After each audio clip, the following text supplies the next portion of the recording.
Hi hello எல்லாருக்கும் வணக்கம் and welcome back to our channel. Bigg Boss வீட்டுக்குள்ள nomination free பாஸ்க்கான டாஸ்க் இந்த வாரம் யாருக்கு நாமினேஷன் ஃப்ரீ பாஸ்க்கு போகுது அப்படின்னு தெரிஞ்சுக்கணும்ல. அதுக்கான முதல் டாஸ்க் இன்னைக்கு தான் நடந்தது. இந்த டாஸ்க் என்ன அப்படின்னு சொல்லி பார்த்தீங்கன்னா, இது கொஞ்சம் கஷ்டமான டாஸ்க் மாதிரி தான் தெரிஞ்சுது. பட் ஆனால் ஓரளவுக்கு ஈஸியாக தான் பண்ணாங்க. அது எப்படி அப்படின்னு சொல்லி பார்த்தீங்கன்னா, ஒரு கிளாஸ் இருக்கும்ல, அந்த கிளாஸை வந்துட்டு தலைக்கீழாக கவுத்து வச்சிருக்கணும். அந்த கிளாஸ்க்குள்ளே வந்துட்டு ஒரு கோலி, அந்த கிளாஸை வந்து ஸ்பீடாக சுற்றுறது மூலமாக அந்த கோலி வந்துட்டு கிளாஸ்க்குள்ளேயே சுற்றும். ஸோ அந்த கோலியை கைப்படாமல் அந்த கிளாஸில் சுற்றிக்கிட்டே எடுத்துகிட்டு வந்து கொடுக்கப்பட்ட பவுலில் வந்துட்டு போடணும். இதுதான் டாஸ்க்கு. இதுக்கு பெண்கள் அணிலேருந்து 5 பேர், ஆண்கள் அணிலேருந்து 5 பேர் வந்துட்டு கலந்துக்கணும் அப்படின்னு சொல்லப்பட்டுச்சு. வரிசையாக ஒருத்தர் விட்டால் அடுத்தது இன்னொருத்தர் போகணும்ல, ஸோ அந்த வந்து வரிசையாக தான் போயிட்டு இருக்கணும் அப்படின்னு கொடுக்கப்பட்டிருந்துச்சு.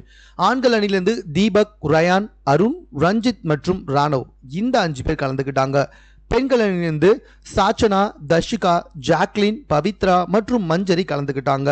ஸோ இந்த 10 பேர் இந்த டாஸ்கில் கலந்துக்கிட்டாங்க. யார் அதிகமான கோலிகளை கொடுக்கப்பட்ட பவுலில் போடுறாங்களோ அவங்களுக்கு தான் இந்த முதல் டாஸ்க் வின் பண்ணதாக அனௌன்ஸ் செய்யப்படும். ஸோ நாமினேஷன் ஃப்ரீ டாஸ்கில் உங்களுக்கே தெரியும் 3 டாஸ்க் இருக்கும்.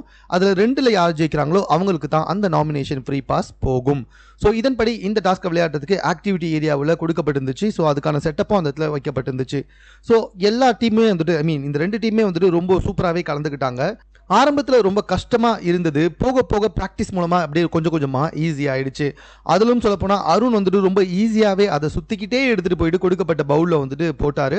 ஸோ இதுக்கான ப்ராக்டிஸ் கூட ஏற்கனவே வீட்டுக்குள்ளேயும் செஞ்சு பார்த்தாங்க. அதன்படி பார்த்தீங்கன்னா அருண் அவர்கள் 2 கோலியை எடுத்துகிட்டு போய் கரெக்டாக பவுலில் போட்டிருந்தார். ரயான் அவர்கள் 2 போட்டிருந்தார். அதே மாதிரி ராணவ் அவர்கள் 1 போட்டாங்க. தீபக் மற்றும் நம்ம ரஞ்சித்தால வந்துட்டு அந்த அளவுக்கு வேகமாக சுத்த முடியல, அவங்களால எதுவும் போட முடியல.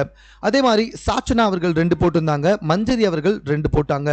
ஒரு கோலியை எடுத்துகிட்டு போயிட்டு நம்ம தர்ஷிகா அவர்கள் போட்டாங்க. ஆனால் கிளாஸ் அவங்க மேலே வச்சிருந்ததுனால அதை செல்லாது அப்படின்ற மாதிரி பிக் பாஸ் சொல்லிட்டாரு. அதுக்கப்புறமா ஜாக்லினால் 1 கூட போட முடியல. ஏன் டேபிள்லேருந்து கோலி அழகா தூக்க கூட முடியல அந்த கிளாஸோட உதவியால். அதே மாதிரி தான் வந்துட்டு பவித்ராவாலையும் தூக்க முடியல. ஸோ இதனால் என்னாச்சு அப்படின்னு சொல்லி பார்த்தீங்கன்னா, ஆண்கள் அணிக்கு 5 கோலிகள் வந்துட்டு அவங்க கொடுக்கப்பட்ட டைமில் போட்டிருந்தாங்க. பெண்கள் அணி 4 கோலியை மட்டும் தான் போட்டிருந்தாங்க. இதில் சிறப்பாக விளையாடுதுன்னு சொல்லி பார்த்தீங்கன்னா ஆண்கள் அணிலேருந்து அருண், பெண்கள் அணிலேருந்து மஞ்சரி ரொம்ப சிறப்பாக விளையாடிந்தாங்க. ஸோ பெண்கள் அணிலேருந்து 4, ஆண்கள் அணிலேருந்து 5.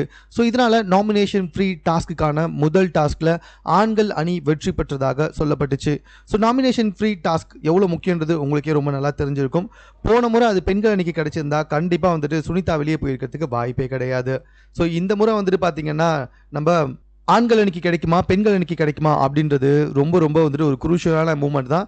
ஏன்னா ஃபிசிக்கலாக ஏதாவது டாஸ்க் கொடுத்தா கண்டிப்பாக ஆண்கள் அணி வெற்றி பெற்றுறாங்க. அதுவே வந்துட்டு கொஞ்சம் பிரெயினை யூஸ் பண்ணுற மாதிரி கேமாக இருந்துச்சுன்னா பெண்கள் அணி அதில் பட்டையை கிளப்பிட்டு போயிடுறாங்க.